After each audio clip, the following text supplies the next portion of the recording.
శత్రువులు పెరిగిపోతే విశ్వాసం ఏం చేయాలంటే సంతోషించాలి. ఎందుకంటే శత్రువుల కోరిక నెరవేర్చాడు దేవుడు. దేవుని చిత్తమే నీ పట్ల నెరవేరుతుంది. దేవునికి స్తోత్రం. అయ్యో శత్రువులు, ఎటు చూసినా శత్రువులు ఉండాలి.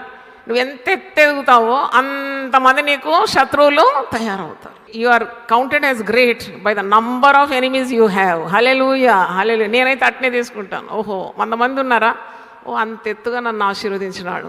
కానీ శత్రువుల ఇచ్చకు నన్ను అప్పగించని దేవునికి స్తోత్రం.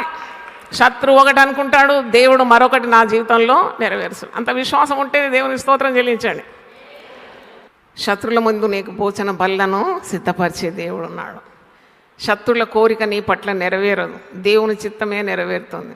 శత్రువులను నీకు పాదపీఠంగా చేస్తాడు.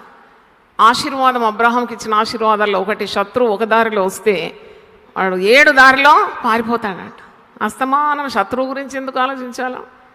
Believers waste their time thinking about the enemies which God can handle very easily. ఎప్పుడు చూసినా వాడు ఇట్ట చేసినాడు, వాడు అట్ట చేసినాడు, ఇట్ట చేసినాడు, ఎట్టన్నా చేయని అవన్నీ కూడా కొట్టిపోయి పారవేస్తానికి నీ దేవునికి శక్తి ఉన్నది.